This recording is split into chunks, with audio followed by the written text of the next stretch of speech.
Assalamualaikum warahmatullahi wabarakatuh. Teman-teman, semoga dalam keadaan lindungan Allah SWT semuanya ya. Sehat, sehat, sehat. Amin, amin ya rabbal alamin. Teman-teman, sesungguhnya kita nih dalam kehidupan sehari-hari kita ada yang kita taatin. Dua sumber. Pertama adalah yang menciptakan kita, yaitu Allah Subhanahu wa taala. Kedua yang diciptakan oleh Allah Subhanahu wa taala yaitu syaitan. Jadi kita mau taat kepada Allah, apa taat kepada syaitan. Kita lihat suratnya ya. Dalam surat Al-Baqarah ayat 208. Saya bacakan. Bismillahirrahmanirrahim. Ya ayyuhalladzina amanu dukhulu fi silmi kafah wa la tattabi'u khutuwati syaitan innahu lakum aduwwum mubin. Shadaqallahul azim. Ya ayyuhalladzina amanu, wahai orang-orang beriman. Nah, kita dipanggil nih, yang beriman dipanggil. Ya ayyuhalladzina amanu dukhulu fi silmi kafah. Masuklah kamu ke dalam Islam secara keseluruhan. Nah, terus bagaimana caranya masuk Islam ke dalam keseluruhan? Ingat, lihat ayat selanjutnya. Wala tatabi'ul khutuwati syaitan. Dan janganlah kamu ikuti langkah-langkah syaitan. Kenapa? Innahu lakum aduwwum mubin. Sesungguhnya langkah-langkah syaitan, sesungguhnya syaitan itu adalah musuh yang nyata bagimu. Jadinya di ujung itu mubin itu nyata, jelas banget. Jadi namanya setan itu benar-benar musuh, tidak dipungkiri, dia adalah musuh yang sesungguhnya.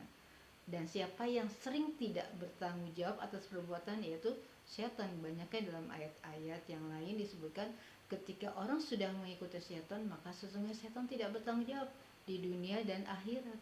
Kata dia, saya cuma ngajak dia, kalau soal dia ikut bukan tanggung jawab saya. Karena setan sesungguhnya takut juga dengan peradilan di mahkamahnya Allah.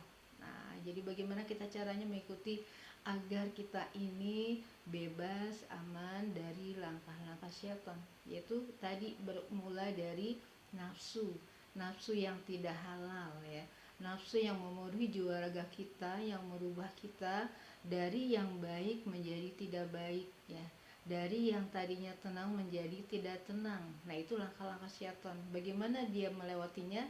Yaitu dia akan masuk ke dalam aliran darah kita.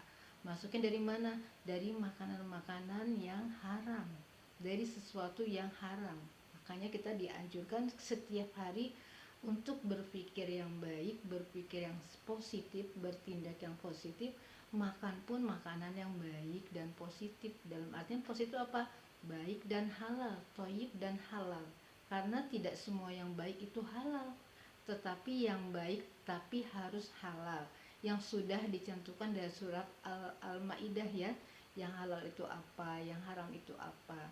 Yang halal banyak, yang tidak halal sedikit, pengecualian saja.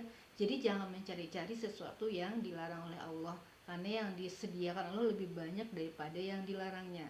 Nah, insya Allah kalau kita menuruti anjuran, perintah ya, nasihat Allah ya, ini kalam Allah ini, insya Allah kita akan menjadi orang yang selamat. Tidak akan dibiarkan kita terjerumus ke dalam kerugian, kecuali kita damai, tenang, tentram. Jadi ini maksud kafah. Kalau orang bilang kafah itu susah sekali, tidak. Kafah itu sesungguhnya hanya kita tidak mengikuti langkah-langkah syaitan saja. Kita mengikuti aturan Allah, tenang ya.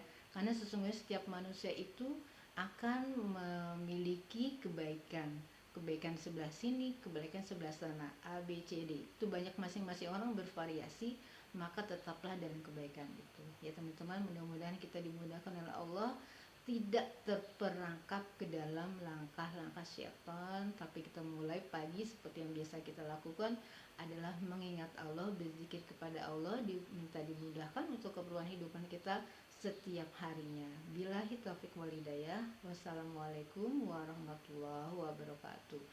Go berkah no riba.